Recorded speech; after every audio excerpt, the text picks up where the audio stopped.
오늘은 베드로전서 전체를 한번 정리하겠습니다. 좀 딱딱해질 수도 있겠는데 고민을 많이 했습니다. 이렇게 설교를 해도 되나? 근데 마치 우리가 입시를 앞두고 총정리하는 것처럼 한번 전체 내용이 어떤 건지를 한번 정리하는 것도 참 필요하겠다. 전체 엄청 시간이 많이 걸릴 텐데 5장 14절까지 있는데 걱정하지 마십시오. 그냥 간단하게 PPT로 이렇게 정리를 했으니까 여러분 보시면서 베드로 전서의 내용이 이런 거구나. 여러분 이미 묵상을 하셨기 때문에 잘 아는 내용입니다. 근데 구슬을 깨는 심정으로 우리 같이 한번 또 정리하는 심정으로 보시면 훨씬 은혜가 될 줄로 믿습니다. 베드로 전서의 핵심 내용은 성도가 된다는 게 뭔가, 성도는 어떤 존재인가, 이게 제일 첫 번째 주제고요. 두 번째는 성도로 산다는 게 뭔가, 우리가 우리말로 해보면 성도 된다, 성도로 산다, 이렇게 구분을 해서 정리할 수가 있겠습니다. 여러분, 어떤 분이 이렇게 이야기를 하더라고요. 제가 기도할 때 한 번씩, 조금 전에도 기도를 했습니다만, 부르심의 소망이 뭔지, 하나님의 소망입니다. 하나님이 우리를 성도로, 두레교회 교인으로 불러주셨잖아요. 내 소원이 아니고 하나님이 우리를 성도로 불러주신 소원이 뭐냐? 하나님이 소원이 있어요. 하나님이 우리를 부르셨어요. 부르신 분의 주체, 부르심의 주체는 하나님이라니까. 하나님이 소원이 있어서 우리를 부르셨고, 또 하나님이 불러서 뭘 만들었습니까? 우리를 기업으로 만들었어요. 하나님의 백성들로 만들었는데 이 백성의 영광이 뭐냐? 우리가 하나님의 백성 됐다는 영광의 풍성이 뭔지를 깨닫게 달라고, 하나님 저들의 눈을 열어주십시오. 저들의 마음을 열어주십시오. 이 비밀을 깨닫게 해주십시오. 바울이 그렇게 안타깝게 기도했잖아요. 그 내용이 뭔지 들어보니 너무 좋은 것 같은데 무슨 내용인지 너무 안타까워했는데, 여러분 베드로전서, 모든 성경이 다 그렇습니다만 베드로전서는 이 두 가지를 너무나 분명하게 이야기를 합니다. 하나님 우리를 불러 기업으로 삼으신 영광이 뭔지, 그리고 우리가 그 영광스럽게 산다는 것은 뭘 의미하는지. 그래서 오늘 주제를 우리가 성도가 된다는 게 뭐며, 성도가 된다는 게 뭐며, 성도로 산다는 것이 무엇인지를 집중적으로 한번 정리해 보겠습니다. 그래서 성도가 제대로 되고 성도로 살아서 하나님께 영광이 됐으면 좋겠습니다. 먼저 한번 성도 된다는 게 뭔지 한번 보십시오. 빨리빨리 지나가서 여러분이 혹시 또 잊어버릴 것 같아서 기록도 안 하고 하니까 그래서 좀 도와주는 의미로 주보에 보면 이 내용을 정리를 해놓았습니다. 주보 볼 필요 없습니다. 오늘 주보 보지 말고 나중에 집에 가셔가지고 참 좋은 것 같은데 기억이 잘 안 난다 하시는 분들은 줄을 꺼가면서 이렇게 한번 보시면 되겠습니다. 성도가 된다는 것 1장 중심으로 보고 나머지 2장부터 5장까지는 옆에 이렇게 달아서 그렇게 정리를 해보겠습니다. 맨 먼저 성도가 된다는 것, 성도란 어떤 존재인가? 첫 번째는 흩어진 나그네 된 자들입니다. 이 처부터 기분이 좀 이상하죠. 우리가 나그네 된 자라. 그것도 흩어진 1절에 보시면 본도, 갈라디아, 갑바도기아, 아시아, 비두니아로 흩어진 성도들, 나그네들, 이게 성도됨입니다. 1장 17절에도 보시면 나그네로 있는 자. 잘 보십시오. 여러분 고개를 숙이지 마시고 이제 좀 들어서 이걸 보셔야 됩니다. 저 이야기보다도 오늘 요 눈으로 잘 따라가셔야 됩니다. 나그네 된 자. 그 다음에 여러분들 2장 11절에 보면 거름인가 나그네 된 자라 그렇게 표현을 하고 있습니다. 성도됨이 뭐냐? 성도가 어떤 사람들이냐? 이 세상에서 나그네 된 자, 구름에 달 가듯이 가는 나그네, 박목을 시인이죠. 구름에 달 가듯이 술 있는 말마다 타는 저녁놀, 구름에 달 가듯이 가는 나그네. 좀 허무하죠? 우리 예수 믿는 사람들은 어디로 갑니까? 나그네 행인처럼, 거름인처럼 이렇게 삽니다만 어디를 향해 가는 나그네들입니까? 목적이 너무 뚜렷해요. 돌아온 바, 우리가 태어난 바, 우리가 나온 바 본향을 찾는 자들이 아니고 돌아갈 바 본향을 찾는 자들입니다. 이게 제일 먼저 등장하는 이 베드로전서에 가장 먼저 나오는 성도됨의 정체성, 성도됨의 내용이 뭐냐? 우리가 나그네 된 자리입니다. 그러니까 여러분 이 땅에 천년만년 살 것처럼 착각하시면 안 됩니다. 예, 왜 이게 필요하냐? 뒤에 쭉 나옵니다만 여러분 나그네 된 사람이라야 이 세상을 제대로 바로 살아갈 수 있기 때문에 그렇습니다. 나그네들이 누릴 복이 훨씬 더 많습니다. 정주하는 사람들이 아니고 우리는 날마다 이 세상을 스쳐 지나가는 사람들, 마치 출애굽한 가나안 백성들이 광야가 자기 땅이 아니잖아요. 단지 스쳐 지나가야 될 그 과정은 꼭 필요했습니다. 무엇 때문에 필요합니까? 겸손하여 하나님만 바라보도록 하는 과정이기 때문에 그 과정이 반드시 필요했지만 궁극적으로 그들이 가야 될 땅은 가나안, 약속의 땅이죠. 우리의 궁극적인 땅은 천국입니다. 천국.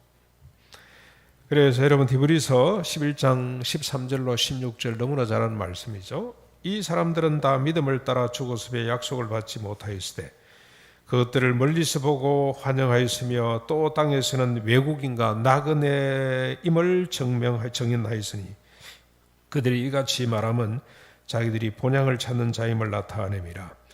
애들이 나온 바 본향을 생각하였더라면 돌아갈 기회가 있었겠지만 애들이 이제는 더 나은 본향을 사모하니 곧 하늘에 있는 것이라. 그래서 결과가 어떻게 됩니까? 하나님께서 그들의 하나님이라 일컬음 받기를 기뻐하셨더라. 나그네 사상입니다. 본향을 찾아가는 나그네임을 제일 먼저 성도됨으로 밝히고 있습니다. 자, 두 번째로 보시면요. 하나님의 택하심, 그리스도의 핏뿌림, 성령의 거룩하게 하심으로 순종에 이른 자들입니다. 원래 우리가 불순종의 사람들이죠. 하나님의 뜻대로 모세를 통해서 613가지 복의 근원을 주셨습니다만 자기만 복받는 것이 아니고 열국을 복받게 하는 하나님의 설계도가 주어졌습니다만 결과는 불순종입니다. 불순종했던 사람들이 이제는 예수 하나님의 택하심을 입고 예수 그리스도의 핏뿌림을 받아 성령의 거룩하심을 받아 순종하는 자들이 됐습니다. 그 다음에 3절에 보면 예수 그리스도의 부활로 거듭나사 산 소망이 넘치는 자들이 됐습니다. 거듭난 자들이 됩니다. 다시 태어나는 자들이 됩니다. 늘 자주 우리가 생각합니다만 베드로전서의 이 사상이 얼마나 집요하게 나오는지 모릅니다. 거듭났습니다. 다시 태어나게 되는 겁니다. 조금 개선된 것이 아니고 숫째 죽어버리고 다시 태어난 자가 이게 거듭난 자들입니다. 예수 그리스도 십자가로 죽고 부활로 거듭난 자가 돼서 산 소망을 가진 자, 무슨 소망이겠습니까? 하나님께서 주시는 소망, 말씀대로 사는 소망. 그러니까 율법의 저주를 받아보지 않은 사람들은 이 소망이 뭔지를 잘 모르죠. 말씀대로 살지 못하는 것이 이게 저주 가운데 가장 큰 저주인데 이제는 우리에게 산 소망이 생겼어요. 말씀대로 살고자 하는, 말씀대로 살아낼 수 있는 그런 자가 되었다는 소망을 갖게 됩니다. 그 다음에 여러분 8절에 보시면 예수를 보지 못하였으나 믿고 사랑하며 기뻐하는 자가 됐습니다. 예수님을 사랑하고 기뻐하고 순종하는 자, 따라가는 자가 됐습니다. 그 다음에 18절 20절에 보면 다 1장입니다. 1장. 조상이 물러준 헛된 행실에서 어린 양의 피로 대속함을 받은 자, 기가 찬 내용이죠. 여러분 우리가 은혜를 받는다, 예수 믿고 기쁨이 넘친다, 감사가 넘친다, 뭘 보고 우리가 기뻐하고 감사하고 은혜가 넘친다고 고백할 수 있을까? 바로 이런 말씀들이죠. 조상들이 물러준 헛된 행실, 자기를 위해서 살 수밖에 없고 어둠에 사로잡혀 살아갈 수밖에 없는, 죄 지으면서 살 수밖에 없었던 우리 행실에서 어떻게 됐습니까? 어린 양의 피로 대속함을 받는다. 이 말은 값을 주고 건짐을 받는다는 뜻이죠. 구원을 받는다는 뜻이에요. 어디로부터 구원입니까? 조상들로부터 물러받은 뱃속 깊이 본성적으로 타락하고 부패한 나를 위해서 살 수밖에 없는 여기에서부터 우리가 구속을 받았습니다. 건짐을 받게 됐습니다.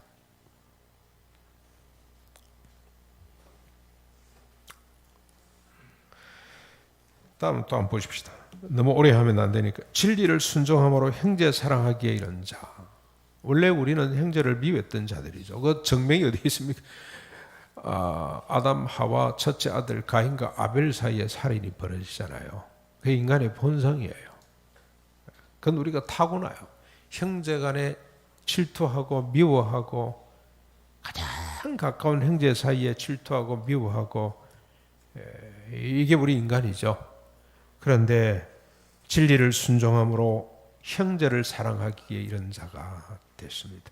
그래서 여러분 이렇게 생각하면 돼요. 이 믿음을 딱 갖고 계시면 내 마음속에 형제에 대한 미움이 싹 들 때 빨리 깨닫게 됩니다. 이 믿음을 가진 사람이라야 깨닫게 됩니다. 저렇게 늦게 들어오면서 예배를 방해해도 미운 감정이 생겼다가도 금방 아니지, 와주는 것만도 고맙지, 이런 생각이.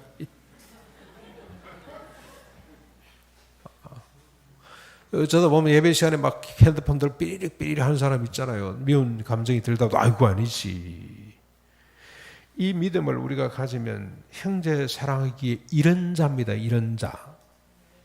이 믿음을 가지면 어떤 현상이 나타난다고요? 조그마한 미움도 용납이 안 돼요.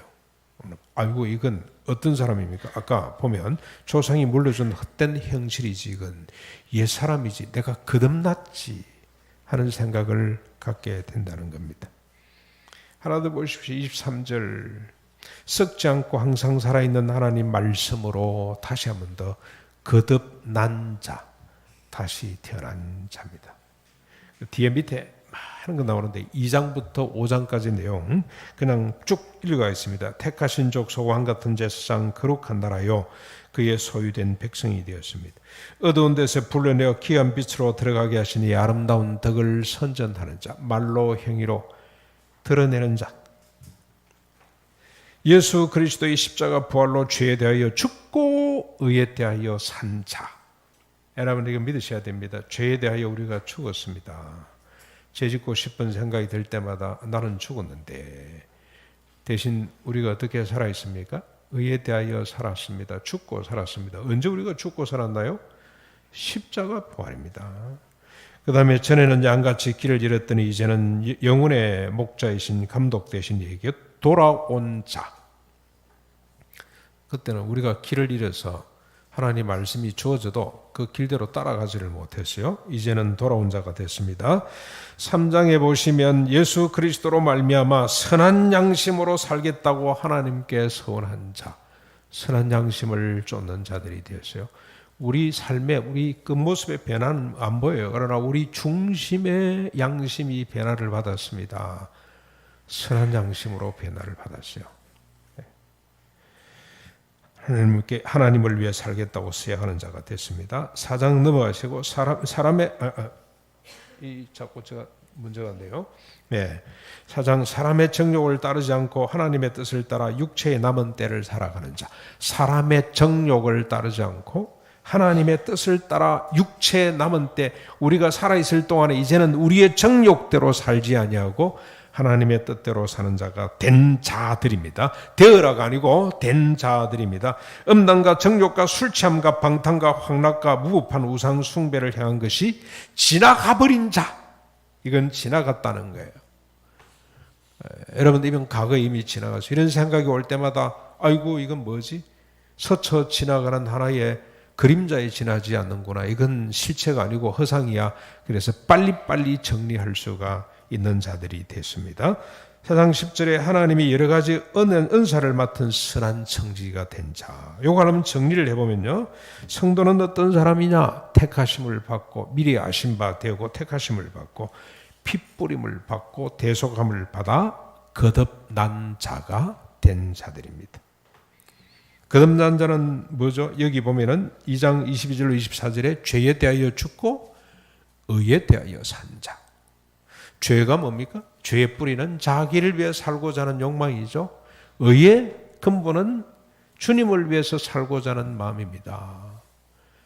우리 고린도 전서 버전으로 말하면 다시는 자기 자신을 위해 살지 않고 먹든지 마시든지 뭘 하든지 하나님의 영광을 위해서 사는 건데, 하나님의 영광이 첫째는 다른 사람에게 그침이 되지 않고 가장 연약한 한 사람에게라도 거침이 되지 않고 적극적으로 어떻습니까? 모든 일에 모든 사람의 유익을 구하는 사람이 되는 것이 거듭남의 비밀입니다.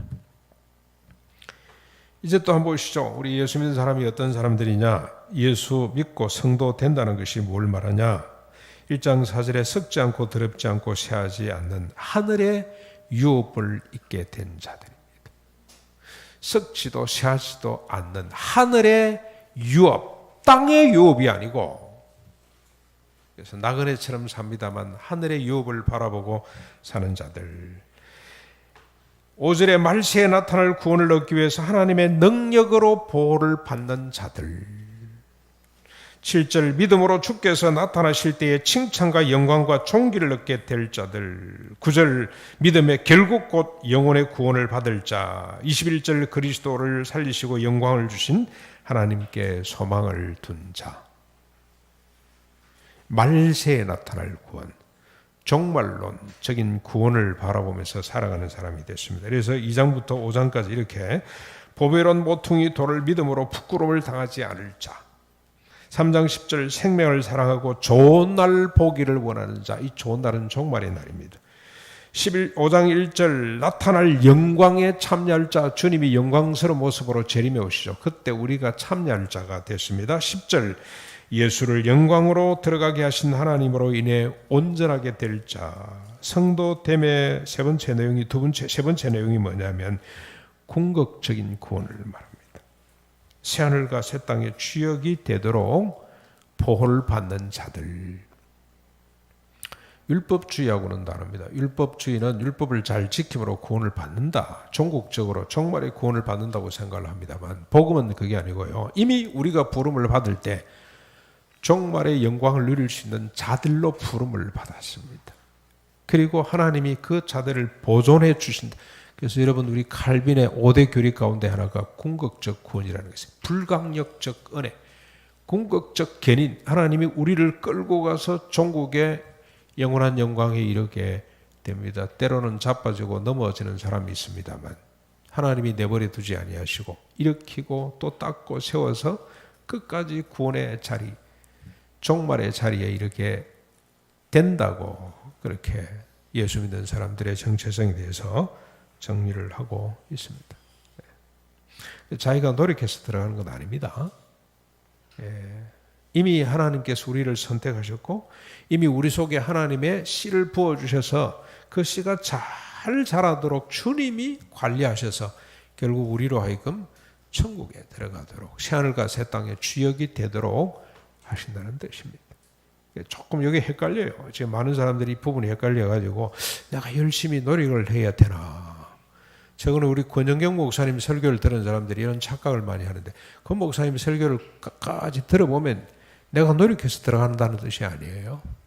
그분의 설교를 자세히 들어보면 여러분 하버드 대학 들어가고 싶다고 다 들어가는 거 아니죠? 제가 아무리 열심히 공부해도 저는 하버드 대학 잘 못 들어갈 거예요.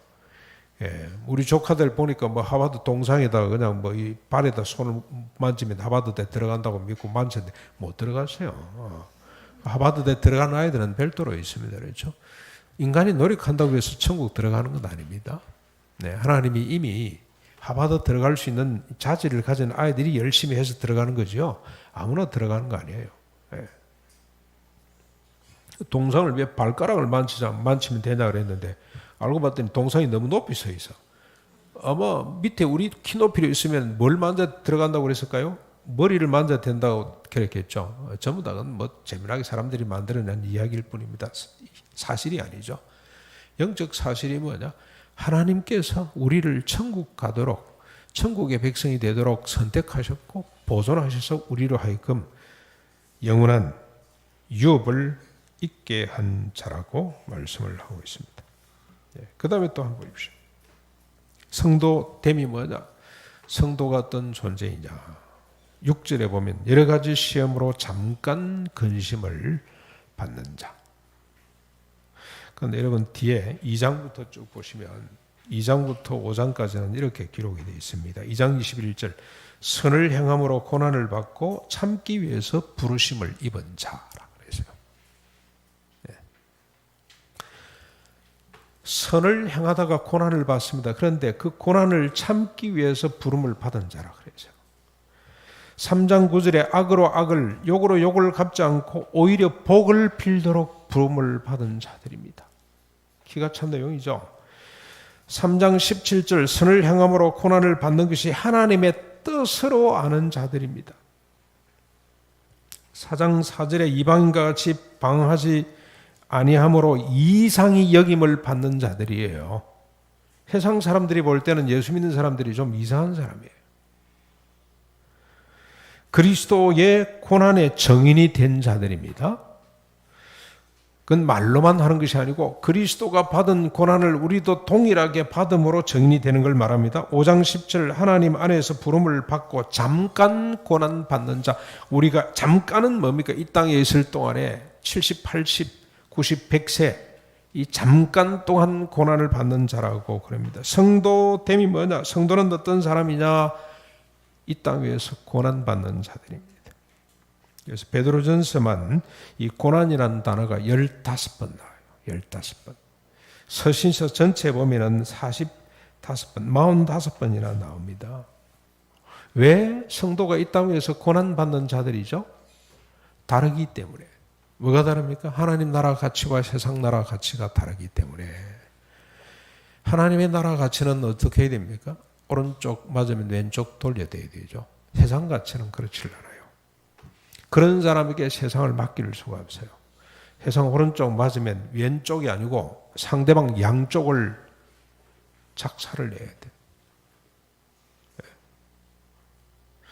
성도의 가치는 하나님 나라 가치는 일용할 양식이에요. 근데 세상 가치는 더 많은 걸 가지려고 합니다. 여러분 코로나 이 사태라 그럽니다만 저는 코로나 재앙이라고 보는 것이 맞다는 생각이 들어요. 지금 전 세계적으로 1200만이 감염되고 확진자가 나오고 38만쯤 됐죠. 죽었어요. 한국은 지금 참 복을 받았다는 생각이 듭니다만 죽었습니다. 언제 끝날지 모릅니다. 언제 끝날지 몰라요. 그런데 여기에 하나님의 뜻이 계십니다. 하나님의 뜻을 우리가 잘 헤아릴 줄 알아야 됩니다. 왜 성도가 고난을 받냐? 세상과 가치가 다르기 때문에 그렇습니다.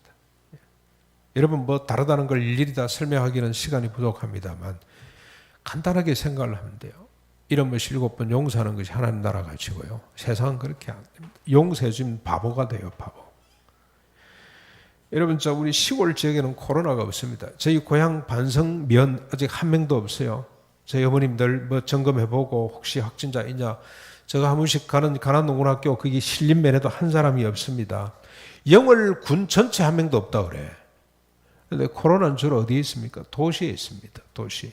앞으로 코로나 이후에 도시에 대한 재점검을 해야 될 시대가 됐다는 생각이 들어요. 도시에 밀집한 모이는데 이게 창궐한단 말이죠. 그런데 사람들은 도시를 좋아하잖아요. 도시는 사람들이 세웠고요. 시골은 하나님이 만들어 놨어요. 그래서 우리가 근본적으로 생각을 해보는 겁니다. 어떤 가치를 쫓아갈 것이냐. 그래서 우리는 세상과 늘 다툴 수밖에 없고 세상으로부터 늘 마이너리티로 이렇게 배척을 당하고 왕따 당할 수밖에 없는 상황들이 우리의 일상이 될 수가 있습니다. 다르기 때문에 고난을 받습니다. 세상 가치와 너무 다릅니다. 그리고 또 하나 여러분 4장 1절에 보시면 고난이 우리에게 복입니다. 왜 복입니까? 죄를 그치게 하기 때문에 그렇다고 밝히고 있습니다. 그래서 너무 편한 것 그거 좋지 않습니다. 적당하게 고난이 있는 것이 오히려 우리 쪽에서 볼 때도 훨씬 더 유리합니다. 그래서 바울은 이렇게 밝혔죠. 고난이 영광이라 그랬어요. 영광의 전제 조건이 되는 것이 고난이었습니다. 빌립보서 1장 29절에도 보면은 은혜는 곧 뭐냐? 우리가 은혜를 받는다는 것은 믿음을 갖게 되는 거고, 그리고 그리스도를 위해서 고난 받는 것이 은혜라고 그랬어요. 골로새서 1장 24절에도 이렇게 고백을 했습니다. 바울은 이 은혜에, 이 영광에 동참하기 위해서 그리스도의 남은 고난을 그의 몸된 교회를 위해서 내 육체 가운데 채운다는 표현까지도 했어요. 자원에서 그 고난을 육체 가운데 채운다고 이야기를 했고, 디모데후서 1장 8절에 보면은 아예 숫제 복음과 함께 반드시 고난도 받아야 된다라고 그렇게 선언을 했습니다. 성도는 이 땅 위에서 고난받는 존재라는 사실을 잊지 마셔야 됩니다. 자, 이렇게 우리 성도됨을 살펴봤고, 이제 성도로 산다는 게 뭐냐, 이런 성도가 어떻게 살아야 되느냐. 제일 먼저 13절입니다. 1장 역시 13절. 근신하여 그리스도께서 오실 때에 주실 은혜를 온전히 바라라. 17절 하나님을 경외함으로 나그네로 있을 때에 두려움으로 지내라. 근신하면서 두려움으로 지내야 됩니다. 그렇죠? 여러분, 오늘 저 말을 듣기 위해서 온 것이 아니고 이 말씀을 듣기 위해서 왔는데, 눈을 부릅뜨시고 계속 우리 인터넷으로 참여하시는 분들도 계속 살펴보셔야 됩니다. 자, 2장부터 5장까지 이런 말씀이 있습니다. 가난 아기들 같이 순전하고 신령한 젖을 사모하거라. 사람의 정욕을 따르지 않고 하나님의 뜻을 따라 남은 때를 살아라. 4장 7절 만물의 마지막이 가까웠으니 정신을 차리고 근신하여 기도하거라. 5장 7절 염려를 다 죽게 맡기라. 5장 8절 대적마귀가 우는 사자같이 삼키를 자를 찾나니 근신하여 깨어있으라. 5장 12절 은혜에 굳게 서거라. 계속 더 넘어가 보시죠. 다시 1장으로 잠깐 돌아가시고 1장 14절에 보시면 전에 알지 못할 때에 사욕을 따르지 말아라. 자기 사욕, 개인적인 사사로운 욕심을 따르지 말고 15절 16절 부르신 이처럼 모든 행실에 거룩한 자가 되거라. 모든 행실에 거룩한 자가 되라 그럽니다. 2장 1절부터 또 보시면 모든 악독과 기만과 외식과 시기 비방하는 말을 버리라. 해도 되고 말아도 되는 것이 아니고 이제 거듭난 사람이기 때문에 하나님의 사람, 종국의 영광을 누릴 자로 이제 자긍심을 갖고 이런 말들을 버리셔야 됩니다. 2장 4절 5절 예수께 나아가 신령한 집이 되고 거룩한 제사장이 되거라. 11절 영혼을 거스려 싸우는 육체의 정욕을 제어하라. 육체의 정욕을 조종해야 되는 거죠. 4장 3절 음란과 정욕과 술 취함과 향락과 우상 숭배는 지나간 때로 촉한 줄을 알아라. 이건 이미 지나간 겁니다. 우리 게 아닙니다. 옛날 우리 모습이죠. 빨리 벗어버려야 돼요. 지나간 줄로 촉한 줄 알아라. 이런 생각이 들 때마다 여러분 빨리빨리 제어하는 겁니다. 그렇죠? 벗어버리는 겁니다. 특별히 우리 남자분들, 젊은 사람들 이거 꼭 기억하셔야 돼요. 여기 우리 있죠. 음란, 정욕, 술 취함, 향락, 우상 숭배, 자기를 위해 자기 사랑이죠. 이런 생각이 들 때마다 어떻게 하라고요? 아니야, 이건 지나간 거야. 지나간 거. 옛사람의 모습이야. 그러고 훌러당 벗는 것이 중요하다. 그건 도덕적 결단이기 전에요. 믿음의 결단이에요. 믿음이에요. 지나갔다는 사실을 알아야 돼요. 이건 내게 아니라는 사실을 아셔야 됩니다. 이런 걸 여러분 도무지 안 만나려면 세상 밖으로 나올 수밖에 없어요. 우리가 세상에 살아가는 이상, 육체를 가지고 사는 이상 이걸 만날 수밖에 없습니다. 그런데 중요한 건 판단이죠. 믿음으로 정리하는 것이 중요합니다. 지나간 것으로 알고 벗어버리는 것이 중요합니다. 4장 4절 6절 이방인들과 함께 방탕에 다름질하지 말고 하나님을 따라 살라. 5장 9절 믿음을 굳게 하게 하며 마귀를 대적하라. 성도의 삶에 대한 이야기입니다.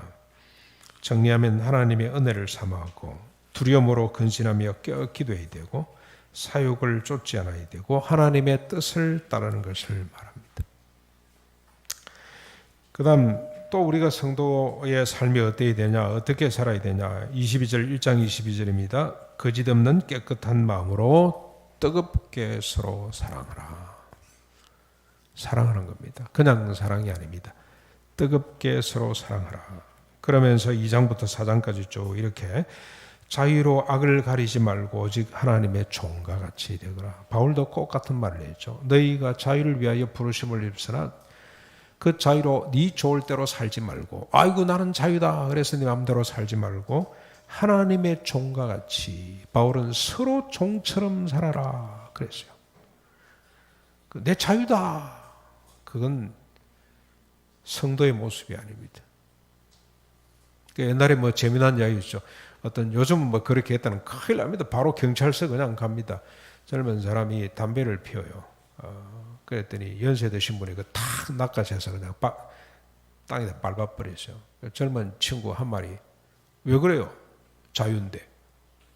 옛날 뭐 자유부인 이런 것 때문에 영향을 받아서 그런지 자유인데 그랬더니, 야 이러면 나도 네 담배 뺏어가 땅에다 비비는 건 내 자유다. 자유의 모순이죠. 자유를 위해서 우리가 어디로부터 자유입니까? 자기로부터 자유, 죄로부터 자유, 조상들로부터 물러받은 우리 옛 형실로부터의 자유, 사탄 마귀로부터의 자유, 그게 기독교에서 말하는 자유입니다. 착각하시면 안 됩니다. 하버드에서 말하는 자유하고 우리가 말하는 자유하고 틀려요. 진리가 너희를 자유케 한다. 뭐에서부터 자유케 합니까? 자유다 내 마음대로 살아도 된다. 그게 아니에요. 그게 아니고 자기로부터 자유, 자기의적 욕망으로부터의 자유, 나는 나를 위해서 살 수밖에 없었던 옛사람으로부터의 자유입니다. 궁극적으로 그 배후의 사탄 마귀로부터의 자유죠. 자유 받았습니다. 그런데 마음대로 살 수가 없어요. 사랑으로 서로 종노릇하는 삶을 살라고 베드로가 이렇게 우리에게 충고를 하고 있습니다.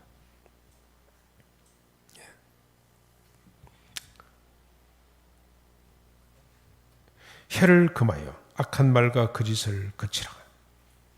3장 11절 악에서 떠나 선을 향하고 화평을 구하라. 화평. 지금 여러분 기도해 주셔야 됩니다. 우리 보백교회가 이 목사 선임 문제를 놓고 교회가 분열 상이라. 그런데 뭘 쫓아가면 됩니까? 이번 교회가 기로에 서서 제가 볼 때는 좋은 교회가 되고 하나님이 원하시는 주님이 원하는 교회가 되느냐 그렇지 못하느냐 결정은 뭘 쫓아가면 됩니까? 화평을 쫓아가면 돼요. 표 하나 때문에 깨질 판이라. 그럼 다 원칙 고린도 전서를 묵상했잖아요. 어떻게 하면 됩니까? 먹든지 마시든지 뭘 하든지 이 표에 대한 해석을 어떻게 해야 됩니까? 그침이 되지 않고 누구에게 그침이 되지 않습니까? 연약한 자에게 그침이 되지 않고 그 표를 누가 줬는지 모르지만 처음에는 반대하는데 동그라미를 쳤다 아니야 하고 X표하고 찬성하는데 동그라미를 쳤어요. 조그만하게 쳤어요. 조그만하게. 누군가 아주 소심한 사람이 청년인 것 같기도 하고 했다가 아니야 하고 옮겼어요. 이 표 해석에 따라서 신임이 되고 안 되고 결정이 나는 겁니다. 그래서 외부 사람들에게 물어보기도 하고 우리 판례까지 쫓아가서 봤는데 이건 옳다고 봐야 된다고 했는데 또 그거 뒤집었어요. 반대를 했습니다. 그런데 원칙은 이렇게 하면 돼요. 세상 법정까지 갈 필요 없이 이 표를 준 사람의 입장을 생각해 보면 돼요. 이게 뭘까? 이 사람의 의도가 뭘까? 그 사람이 누군지 아무도 모릅니다. 표는 이렇게 공개가 돼버렸어요. 모릅니다.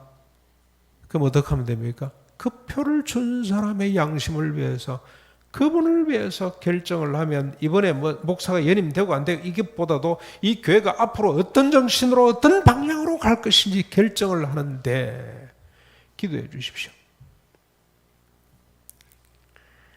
화평을 구하는 겁니다. 화평. 3장 13절 열심히 선을 행하라. 4장 9절 서로 대접하기를 원망 없이 하라. 서로 대접하라. 그리고 10절에 하나님의 여러 은사를 맡은 선한 청지기 같이 서로 봉사하라. 11절 하나님의 말씀과 힘으로 말하고 봉사하며 범사에 하나님께 영광을 돌리라. 무슨 말을 할 때 내 말을 하지 말고 하나님의 말씀을 하는 것처럼, 무슨 봉사를 할 때 내 힘으로 하는 것처럼 하지 말고 하나님이 주신 힘으로 하는 것처럼 그렇게 하라는 겁니다. 그래서 여러분 우리가 공적으로 무슨 발언을 할 때 우리 두렵게 이걸 하나 전통으로 만들었으면 좋겠어요. 반드시 성경 구절을 하나 인용을 하고 이 말씀에 의해서 저는 이렇게 생각합니다 라고 하면 더 좋겠다. 우리 생각 막 떠올리지 말고 하나님 말씀으로 말씀으로 누구든지 말을 하려고 할 때 하나님 말씀을 하는 것처럼, 누구든지 봉사할 때도 내 힘으로 하는 것처럼 하지 마시고, 내 힘으로 하는 사람들은 어떻게 됩니까? 자꾸 자기를 드러내고 싶죠. 누가 인정 안 해주면 섭섭해하고 원망하게 되고, 인정해주면 우쭐해지고, 그런데 하나님의 힘으로 봉사하는 사람들은 어떻습니까? 아이고 그런 말씀하지 마십시오. 내가 한 것 아닙니다. 주님이 하셨습니다. 모든 영광을 하나님께 돌려드릴 수 있게 되는 겁니다. 자, 그 다음 우리 예수 믿는 사람들이 어떻게 살아야 되냐.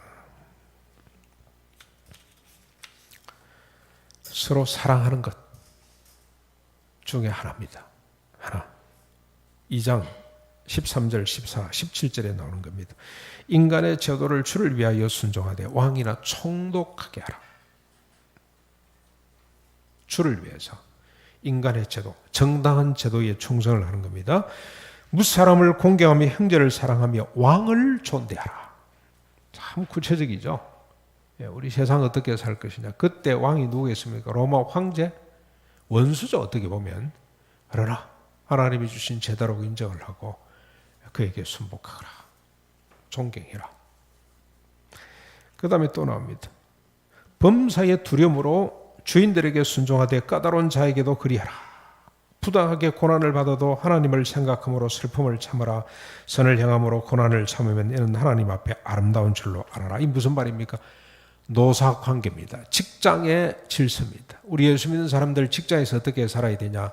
범사의 주인들에게 순종해야 되는데 까다로운 주인에게도 그렇게 해라는 겁니다. 오히려 자기가 실컷 일하고 부당한 이익을 받아도 이를 참으면 아름답다고 그랬고요. 심지어는 이를 위하여 우리가 부름을 받았다고 그렇게까지 말씀을 해요. 노임을 잘 받지 못해도. 여러분 야곱을 생각하면 될 것 같습니다. 라반에게 몇 번이나 변개 떼먹은 거죠. 계약을 파기하고 어겨도 참고 기다리는 것처럼 결국 나중에 자기 거 다 챙겨 나오긴 했습니다만 노사관계를 주님께서 이렇게 베드로를 통해서 우리에게 지금 들려줍니다. 너무 자기 것 주장하고 자기 것 막 챙기려고 그러고 그렇게 하지 않았으면 좋겠어요. 억울하고 애매하게 고난을 받아도 주님을 생각하면서 참으면 이가 아름다움이고 그게 미입니다. 미. 아름다움이에요. 아름다움. 그런데 이를 위해서 우리가 부름을 받았어요. 사람 살리는 비결입니다. 그게. 근데 그러면 종들만 이렇게 하고 그러면 상전들 없냐? 상전들이 있어요. 베드로는 생략을 하고 있습니다만 여러분 골로새서 4장 1절에 보면 상전들아 의와 공평으로 종들에게 대접하라. 너희에게도 하늘의 상전이 계심을 알아라. 심지어는 공갈을 하지 말라. 이렇게 번역한 성경도 있다니까요. 상전들은 또 종들에게 가족처럼 대해야 되고요. 또 우리 종업원들은 사장들을 떠받들고 그에게 순종할 줄 알아라. 그 다음에 가정에 대한 이야기도 나옵니다. 자기 남편에게 순종함으로 구원을 받게 하라. 외모가 아니라 온유하고 안정한 심정에 썩지 아니할 것으로 단정하라. 남편에게 순종함으로 자기를 단장하라. 사라가 아브라함을 주라 취함같이 순종하는 것이 선한 것이다. 사라가 아브라함을 주라고 표현한 것처럼 그렇게 해라. 자, 이런 거 이야기하면 세상으로부터 미움을 받습니다. 그렇죠? 그 다음에 밑에 3장 7절에 지식을 따라 아내와 동거하고 귀히 여겨라. 귀히 여긴다는 것은 존경한다는 뜻입니다. 존경하라. 영화롭게 명예롭게 생각을 하고 심지어는 경외하라 이런 뜻도 있습니다. 그래서 아내가 그러지 마라 그러면 순종해야 됩니다. 보지 마세요 그러면 안 봐야 됩니다. 숨도 쉬지 마세요 그러면 숨도 안 쉬어요. 그 대신에 또 아내는 그리스도에게 하듯이 남편에게 그렇게 해야 이렇게 해야만이 생명의 은혜를 함께 이어받을 수가 있다고 했고요. 기도가 가로막히지 않는다 그랬어요. 하나님의 은혜를 지속적으로 누리기 위해서는 이 가정에서부터 평화가 나와야 됩니다. 그러니까 여러분 저 가정에 이 자녀들의 믿음은 부부들을 보고 부모를 보고 이어받는 것 같아요. 얼마나 가정에 대해서 하나님이 귀하게 말씀을 하고 있는지. 자, 그 다음에 여러분 한번 보십시오. 교회 생활을 또 어떻게 될 것인가. 뜨겁게 서로 사랑하는 어떤 구체적인 내용들이죠. 장로는 양보리를 치되 억지로 하지 말고 자원함으로 기꺼이 하라. 주장하는 자세로 하지 말고 양무리의 본이 되라. 이게 지도자의 모습입니다. 이번에 우리 피택 받으시고 지금 공부 이제 끝났죠. 이제 마지막 우리가 종합적으로 장로, 권사, 안수집사 마지막 이제 한 번 기회가 남아 있습니다만 다른 거 할 필요 없습니다. 걱정할 거 없어요. 이거 잘하면 돼요. 지도자가 뭐냐? 앞장서는 자, 본을 끼치는 자, 억지로 하지 말고 기꺼이 감당을 하되 본을 끼치는 자들이 됩니다. 맨 앞에 서면 됩니다. 맨 앞에. 전도하자. 전도해야죠, 교회가. 전도는 프로그램이 아니고 본질인데 어둠에서 빛으로 들어가게 한 자의 아름다운 덕을 선전하는 것이 교회인데, 성도인데 그때 제일 앞에 서시면 됩니다. 헌금하는 거 맨 앞에 서시면 됩니다. 지금 여러분 우리 교육자 지금 뭐 사택이 지금 형편이 없어가지고 바꿔야 되는데 지금 이 근방에는 사택 구하기가 너무 힘듭니다. 돈이 필요합니다. 지금 은행에 빚이 우리 1억 8천 있습니다. 분립하느라 지은. 근데 다행히 너무 감사해도 여러분이 헌금을 너무너무 많이 해주셔가지고 잘 감당을 하고 있습니다만 이게 우리가 끝나야 되는데 지금 상황은 그렇지 않습니다. 어떻게 하면 좀 이제 은행에 빌리러 가도 안 빌려줄 겁니다. 우리는 빌릴 만큼 다 빌린 것 같습니다. 직분자들이 앞장서는 수밖에 없습니다. 우리 교회도 한번 이제 사택을 구하려면 우리 직분자들이 먼저 한번 자기 집을 담보로 잡히는 일이 벌어지지 않을까 하는 생각이 듭니다. 한 번도 우리 교회에 그런 일이 없었는데 앞장서서 여러분 시골 교회 가면은 장로들이 보통 대여섯 번, 서너 번, 많게는 대여섯 번, 적게는 한두 번은 자기 집을 다 담보로 잡힌 사람들. 앞장서야 돼요. 이게 앞장서는 겁니다. 양무리들의 본을 끼치면서 가는 것이 여러분 직분자들입니다. 여기에 자신이 없으면 아직 임직 받기 전에 스스로 그냥 물러서도 괜찮습니다. 조사를 하고 우리가 보고 괜히 그 핑계면 되면 안 되니까. 그래서 여러분 마지막 한번 결단의 시간을 가지십시오. 이게 정말로 중요합니다. 대신에 여러분 5장 5절 보십시오. 젊은 자들은 어떻게 해야 됩니까? 이런 장로들에게 순종해야 됩니다.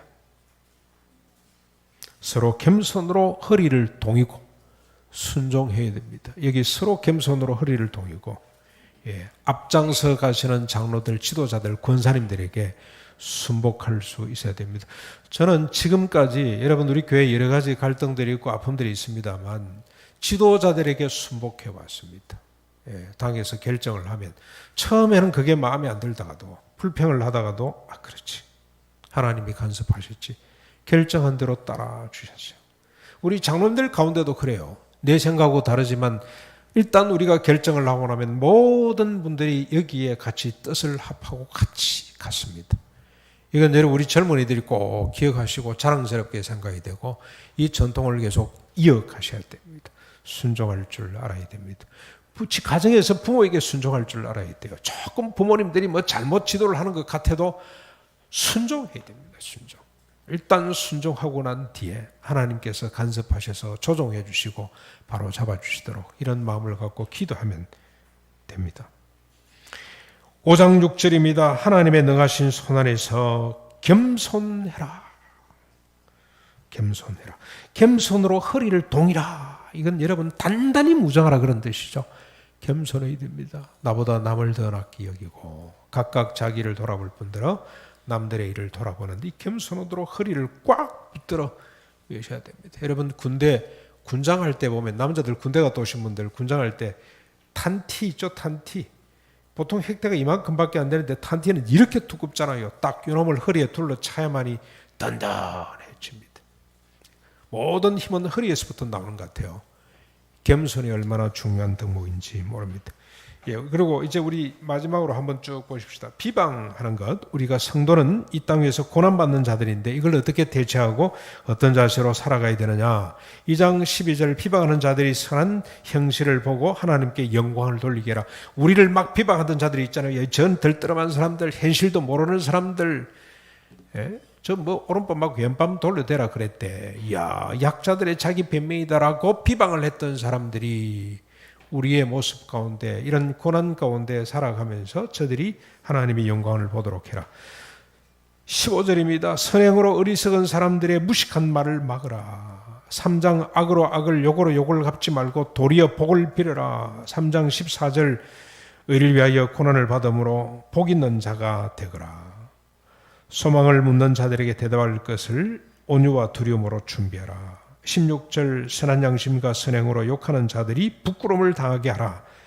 4장 넘어가서 1절에 그리스도께서 받으신 육체의 고난으로 갑옷을 삼으라. 12절 연단하려고 하는 불시험을 이상히 여기지 말라. 13절 그리스도의 고난에 참여하는 것으로 즐거워하라. 14절 그리스도 이름으로 치욕을 당하면 복된 자로 알아라. 15절 살인이나 도둑질이나 악행으로 간섭하는 자로 고난을 받지 말아라. 16절 고난을 받으면 도리어 그 이름으로 하나님께 영광을 돌리라. 17절 고난을 받고 선을 향하는 가운데 영혼을 창조주께 의탁하거라. 성도가 어떻게 살아야 되냐? 고난을 이상히 여기지 말고 즐거워해야 됩니다. 고난을 기회로 삼을 수 있어야 됩니다.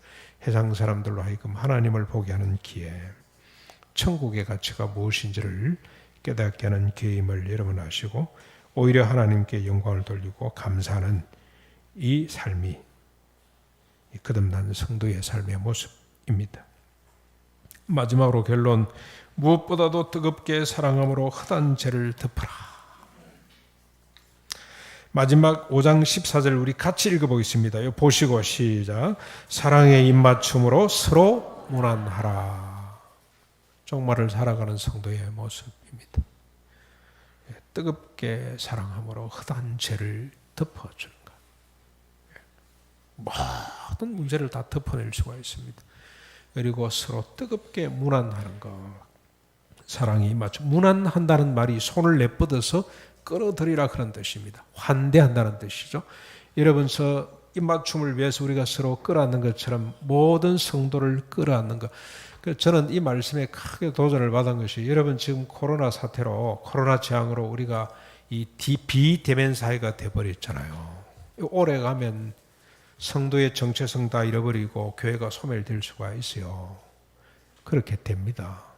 지금 우리 참여하는 수를 보거든요. 매주마다 우리 전도사님이 전부 다 카운트를 다 하는데 보니까 특별히 젊은 세대에서부터 자꾸 떠나가요. 이렇게 숫자가 자꾸 줄어들어요. 네. 그런데 이걸 막아낼 수 있는 비밀이 뭐냐? 문안하는 겁니다. 문안, 팔을 벌려서 서로 환대하는 겁니다. 인터넷을 통해서도 하시고 전화를 통해서. 그래서 오늘 이 말씀을 여러분 오늘 이거는 해도 되고 말아도 되는 것이 아니고 성도됨의 행실입니다. 그렇죠? 이번 주에 조금 소외되어 있는 사람들, 여기 잘 접촉이 안 되시는 분들 꼭 한 사람씩. 그래서 투례장들의 책임이 참 중요한 것 같습니다. 투례장님들이 잘 챙겨서. 제가 한번 마음 잡고 전화통을 잡았더니 한 25, 30통 되는 것 같아요. 근데 시간 맞춰야 되기 때문에 힘듭니다. 혼자서 하기 힘듭니다. 각자 나눠서 하루에 한두 사람 정도 꼭 여러분 서로 무난할 수 있기를 바랍니다. 그래서 코로나를 잘 극복해내고 하나님의 든든한 교회로 설 수 있기를 바랍니다. 우리가 한번 총 정리해보면 성도가 된다는 게 뭐냐? 나그네가 되는 것이고 거듭난 자가 되는 것이고 하늘을 유업으로 이을 자가 되는 것이고 여러 가지 고난을 받으면서 살아가는 자들. 성도로 산다는 것이 뭐냐? 사욕을 쫓지 말고 하나님의 뜻을 따르고 근신하여 깨어 기도하는 것. 종말 신앙을 갖고 깨어 기도하는 것. 그리고 고난을 이상히 여기지 말고 기쁘게 감당함으로 오히려 이 고난을 통해서 주변 사람들에게 하나님의 영광을 드러내는 것. 그리고 마지막으로 뜨겁게 서로 사랑하고 무난하는 것. 베드로를 통해서 우리에게 주신 성도됨, 그리고 성도가 어떻게 살아야 될 것인지에 대한 말씀입니다. 이 말씀을 가슴에 새기고 이 말씀이 여러분을 이끌어 가실 겁니다. 제대로 된 성도로 살고 성도가 될 수 있기를 주님의 이름으로 축원합니다.